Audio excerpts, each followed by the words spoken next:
Hello दोस्तों, आप देख रहे हैं सेंटर स्पॉट और मैं हूं केदार केसकर। दोस्तों, कुछ दिनों पहले एक हमारे दर्शक ने मुझे एक रिक्वेस्ट की थी कि एक वीडियो मैं हिंदी में लाऊं और वो वीडियो एक स्पेसिफिक मुद्दे पर हो कि क्या फादर क्रेस्पी एडोल्फ हिटलर था। इस विषय पर मैंने कुछ महीनों पहले मराठी में वीडियो किया था, लेकिन उनकी डिमांड को मद्देनजर रखते हुए वही कंटेंट मैं हिंदी में ला रहा हूं। आप कृपा करके ये वीडियो अंत तक जरूर देखिएगा। मैग्डा ज़ीटफील्ड के पिता एक अत्यधिक कुशल और अग्रणी प्लास्टिक सर्जन थे। मैग्डा स्वयं और उनके भाई भी प्लास्टिक सर्जन थे। उनका बर्लिन में क्लिनिक था। उन्होंने इस क्षेत्र में बसने के लिए नाजी धन का भी इस्तेमाल किया था। डॉक्टर ज़ीटफील्ड के कुशल हाथों से नाजी शासन को बहुत लाभ हुआ। उन्होंने हिटलर के 4 हमशक्लों की सर्जरी की थी। हिटलर का हमशक्ल बनाना एक जटिल प्रक्रिया थी। पहले हिटलर की ऊंचाई, शारीरिक आकार, चेहरे की विशेषताओं से सही सही मेल खाने वाले व्यक्ति को ढूंढना। उसके बाद हिटलर की चाल, हाव भाव आदि का कठोर प्रशिक्षण देना। चेहरा और शरीर के निशानों को प्लास्टिक सर्जरी की मदद से हूबहू बनाना। ऐसे कई सारे काम करने पड़ते थे। नाजी नेतृत्व को तो जैसे प्लास्टिक सर्जरी का चस्का सा लगा था। कहा जाता है कि गोबल्स और गोरिंग समेत सभी प्रमुख नाजी नेताओं के पास कम से कम एक हमशक्ल तो था ही। शायद यह उस समय की उनकी राजनीतिक जरूरी बन गई थी। द्वितीय विश्व युद्ध छिड़ गया और मैग्डा को जर्मन सेना में शामिल कर लिया गया। वहां से उसे जर्मन जासूसी विभाग में नियुक्त किया गया। 1943 के अंत में सितंबर और दिसंबर के बीच 3 बड़े हाई प्रोफाइल नाजी नेता ज़ीटफील्ड के क्लिनिक गए थे। ज़ीटफील्ड परिवार पर अत्यधिक सुरक्षा और अत्यधिक गोपनीयता की शर्तें बार बार थोपी गईं। इन तीनों में से एक हिटलर का विश्वास पात्र मार्टिन बोरमन था और दूसरा खुद हिटलर था। तीसरा व्यक्ति कौन था, इसका आकलन ज़ीटफील्ड परिवार को नहीं हुआ। उन ऑपरेशनों में बोरमन और हिटलर के असली चेहरे को बदलकर सेमेटिक फीचर्स को हाईलाइट करने को कहा गया था। सर्जरी और उसके बाद ठीक होने के समय के संबंध में उन्हें एक डेडलाइन दी गई थी, क्योंकि हिटलर और बोरमन को जल्द से जल्द ठीक होकर ब्रेमरहेवन जाना चाहिए था। वहां उनके लिए एक पनडुब्बी तैयार रहने वाली थी, लेकिन उधर से आगे वे कहां जाने वाले थे, इसका ज़ीटफील्ड परिवार को कोई अंदाजा नहीं था। इसका अर्थ यही हुआ कि 1945 में जर्मनी का प्रत्यक्ष रूप से पराजय होने से पहले 1943 में ही हिटलर और उसके कुछ साथियों ने बिगड़ते हालात को भांप लिया था। हिटलर के मन में निश्चित ही कुछ खतरे की घंटी बजी होगी, जिसकी वजह से हिटलर और उसके चुनिंदा वफादारों ने प्लास्टिक सर्जरी के जरिए अपना हुलिया बदल लिया। खुद की जगह जर्मनी में प्रशिक्षित हमशक्ल रख दिए गए और स्वयं जर्मनी से वो बाहर भाग गया। हिटलर और बोरमन की सर्जरी के 2 सप्ताह बाद जर्मन एसएस ने उस क्लिनिक पर छापा मारा। मैग्डा के पिता और भाई की बेरहमी से हत्या कर दी गई। क्लिनिक में आग लगा दी गई। हाई प्रोफाइल प्लास्टिक सर्जरी के दस्तावेज, उसके सारे सबूत आदि मिटाए गए पूरे इंतजाम से। प्लास्टिक सर्जरी से रूप बदल सकता है, प्रशिक्षण से शारीरिक हाव भाव की नकल की जा सकती है, किंतु चैतन्य से भरपूर, वक्तृत्व से भरपूर उनकी शैली को सही सही आत्मसात कर पाना असंभव था। इसीलिए हिटलर के कई अन्य पहलुओं को आत्मसात करके नाजियों ने नकली हिटलर तो खड़ा किया, लेकिन नकली हिटलर एक या फिर अनेक को भाषण करने को नहीं उतारा गया कभी भी। उसकी करिश्माई वाणी जैसे बंद सी हो गई। 1943 के अंत से ही हिटलर के भाषण बंद हो गए, हमेशा के लिए, क्योंकि जो असली हिटलर बोल सकता था वो अपनी पहचान बदल कर कहीं भाग गया था। हिटलर का प्रभाव बढ़ने वाले जादुई भाषण 1943 के अंत से बंद हो गए। जर्मन जनता का उत्साह बढ़ाने के प्रयास में जर्मन रेडियो ने हिटलर के पुराने भाषणों को चलाना शुरू कर दिया। एक और उल्लेखनीय तथ्य यह है कि 1943 के अंत में हिटलर के पूरे निजी स्टाफ को बर्खास्त किया गया और उसके स्थान पर नए कर्मचारियों को नियुक्त किया गया। पुराने कर्मचारियों को असली और नकली हिटलर के बीच का फर्क तुरंत पता चल जाने की संभावना थी।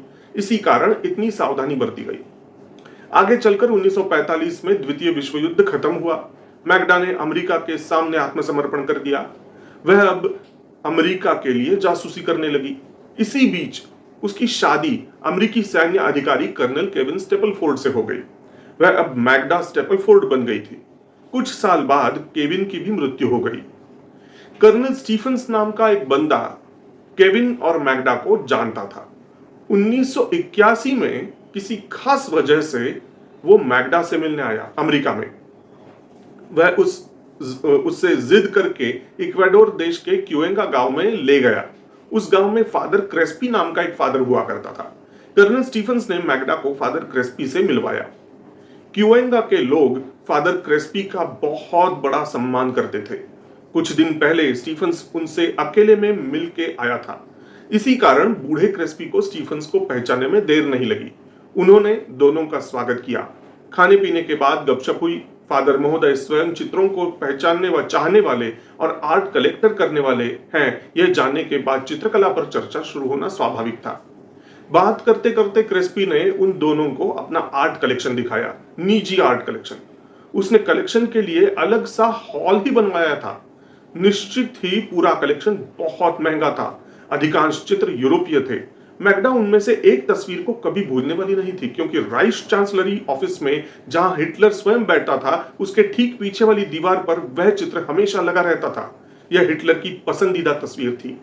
मैग्डा और स्टीफंस ने फादर क्रेस्पी से बातचीत करके उनके अतीत के बारे में जानने की कोशिश की। एकदम शुद्ध इटालियन बोलते थे क्रेस्पी। उन्होंने कहा कि वह मूल रूप से उत्तरी इटली से हैं और उनका परिवार ऑस्ट्रियन इटालियन है। यह ध्यान देने वाली बात यह है कि हिटलर मां से इटालियन था। उसका जन्म और शिक्षा ऑस्ट्रिया में हुई थी। उसके स्कूल में इटालियन भाषा अनिवार्य थी, इसीलिए हिटलर शुद्ध इटालियन बोल सकता था। और बाद में मुसोलिनी के साथ की बातचीत में हिटलर को किसी ट्रांसलेटर की आवश्यकता नहीं पड़ी। फादर क्रेस्पी 1943 के अंत में वेटिकन सिटी पहुंचे, यानी हिटलर के सार्वजनिक भाषण बंद होने के ठीक बाद। वेटिकन में फादर क्रेस्पी ने एक कैथोलिक धर्मशास्त्र सेमिनरी में प्रशिक्षण लिया और एक नौसिखिए के रूप में कुछ समय कार्य किया। बाद में उन्हें प्रीस्ट भी बना दिया गया। लेकिन आश्चर्य की बात यह है कि वह सेमिनरी की शिक्षा लेकर नौसिखिए और बाद में पादरी तक पूरे समय हमेशा वेटिकन सिटी में ही रहे। आमतौर पर मिशनरियों को दुनिया के विभिन्न हिस्सों में भेजा जाता है और यदि उनका काम संतोषजनक है तो उन्हें पदोन्नति मिलती है। क्रेस्पी के साथ ऐसा नहीं हुआ। वेटिकन सिटी एक शहर है, लेकिन असल में यह एक देश भी है। इसीलिए वहां आश्रय लेने वाले लोगों को डिप्लोमेटिक इम्यूनिटी ऑटोमेटिकली प्राप्त होती है। बाद में फादर क्रेस्पी को वेटिकन आर्काइव्स यानी अभिलेखागार का आर्ट क्यूरेटर बनाया गया। यह वास्तव में उनकी योग्यता से कहीं अधिक ऊंचा पद था। 1956 में वेटिकन ने क्रेस्पी को सैलिसियानो ऑर्डर के प्रमुख के रूप में इक्वाडोर के क्यूएंका में भेजा। दिलचस्प बात यह है कि मार्टिन बोरमन भी क्यूएंका गया था और वहां जाने से पहले उसने भी वेटिकन का दौरा किया था। वहां से लौटने के बाद मैग्डा ने स्टीफंस से यह कहा कि उसे इसमें कोई संदेह नहीं है कि क्रेस्पी असल में हिटलर ही है। दोनों कला प्रेमी, दोनों के पास एक ही तस्वीर, दोनों शाकाहारी, क्रेस्पी का संदिग्ध इतिहास, ये सारी बातें तो इशारा कर ही रही थी।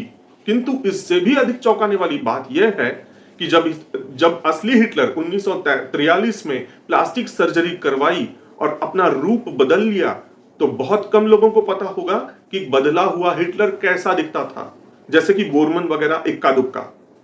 जिटफील्ड परिवार और पिछले कई डॉक्टरों को पहले ही खत्म किया गया था और हिटलर को पहचानने वाला अब कोई बचा ही नहीं था।